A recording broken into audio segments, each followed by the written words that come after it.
Look at human authority more, the scope of human authority. Now, this is a merging of what you've learnt so far.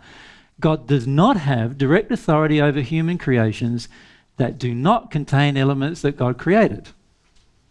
So he doesn't have authority over some of these things because he didn't create them. He created the possibilities of them existing through creating emotions and creating the ability for have energy flowing and so forth. But he didn't create the actual emotions themselves. You did that. Like the emotion of anger. God didn't create it. He doesn't even have it.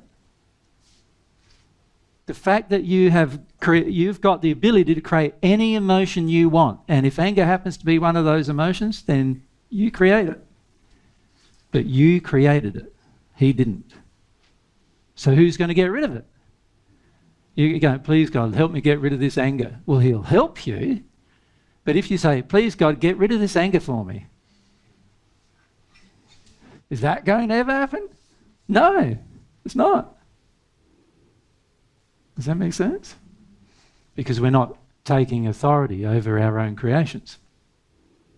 God does have authority over the principles and laws that govern the effects of the creations. So he wants to help you destroy anger. He wants to help you destroy sin. But your desire has to be engaged to do it. And he can't control your desire. He's given you the gift. You control it. Therefore, you control what happens with it. So humans have direct authority over the creations that do not contain elements God created. Sin is an example. It does not contain elements that God created. God created laws that govern its operation, but he didn't create the constituent elements. You did. It's a feeling that come from within you, that you created. You follow? So therefore, God's not going to do anything about it. He created mechanisms to measure it. So he knows that anger has this formula and sadness has this formula and all those things. He contained mechanisms to measure it. Because being the all-wise, powerful being he is, he knew that at some point you'd come up with emotions that he didn't create. Does that make sense? Because he gave you the gift of being able to create them, being the exercise of your desire. Joanne, you'd like to ask?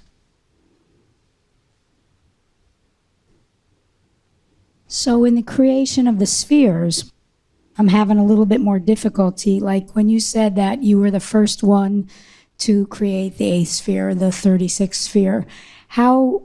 I didn't create it though, did I? What happened? God created laws that created the potentiality of the spheres existing. Right. Then as soon as the first person received enough of God's love, which also comes from God, okay, the law that governed the existence of the need for that sphere to exist now got triggered, and the sphere came into existence. Does that make sense? So our soul doesn't create the spheres? Well, it does by increasing its development. But how does it do it? By receiving some of God's love to create it. But I'm talking about the spheres below the 6th. Ah. See, they were created directly without any interference from God. Were they not? Yes. God didn't inject God's love into them. In fact, what happened is people removed love from themselves, and in the process of removing love from themselves and continuing to sin, their condition worsened, and that meant that we needed a place to live. And so our condition worsening created that place to live. God created the potentiality of that sphere being created, but we created every sphere below the 6th. Wow. Because and in the first sphere, there's like thousands of different sort of levels you could call them levels or different conditions in the first sphere. And every one of those worsening levels was created by somebody. The very first person to enter that condition needed that place to live.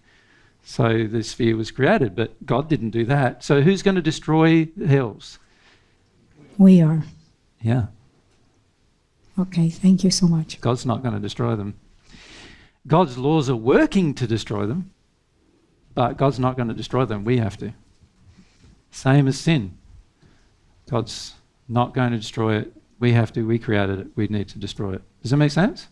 God can help us, We can ask for God's help, and if we're sincere, God will help.